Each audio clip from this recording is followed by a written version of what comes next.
Hello, hello, hello. Hello, everyone. Tis Catherine Beasley, and today is Thursday. Happy Thursday. Yesterday I said it was Tuesday, so I'm missing days in here.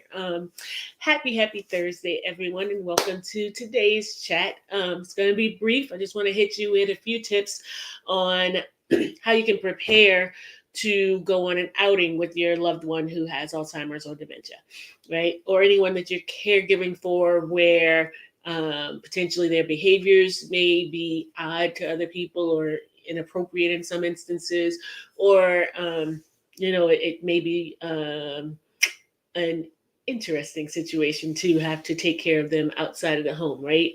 Traumatic for them possibly, or a little difficult for you. So how do you prepare when you have no choice and you take them out of the home, right? Or you just want to get them out because being in the home all day isn't really helpful for them. And so one of the first things is that you want to prepare as much as you can. So the same way that I talk about recognizing any triggers for any events that they have, agitation or anxiety, and things that kind of set them off.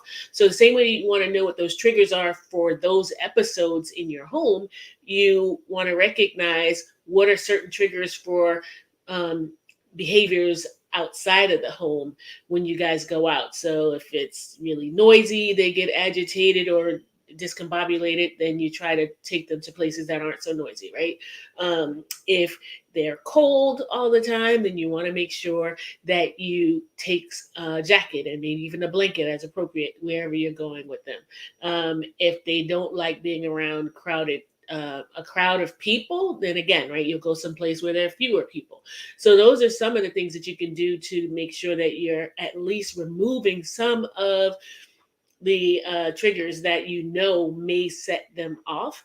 Um, the other is that you may want to travel with someone who can kind of help you and tag team on keeping track of your loved one, because wandering is a real thing when it comes to caring for loved ones with Alzheimer's or dementia, right?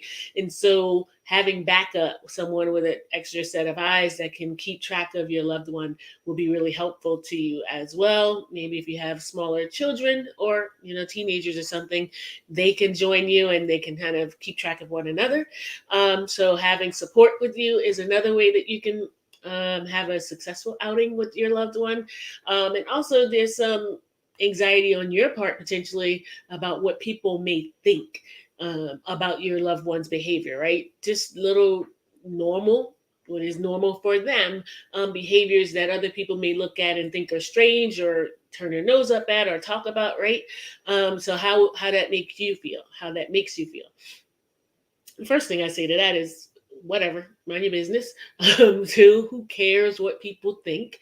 But not everyone thinks like me. So in the event that you are one to worry about those sorts of things, or not even worry about it so much as you want to make it as unawkward as possible a situation. There are people who get business cards made or little cards made that indicate that your loved one has dementia, Alzheimer's, or whatever it is. So please do excuse any odd or even inappropriate behavior. And you can word it however you feel comfortable, right? We're not making excuses for our loved ones in that regard, right? It is what it is, and we accept what they're going through. But just letting the other people know via this card that they have dementia, Alzheimer's, that their behavior is reflective of that disease or because of it, and to thank them in advance for their understanding, right? And you can hand that card to people in advance, or you can hand it to someone after an encounter has happened.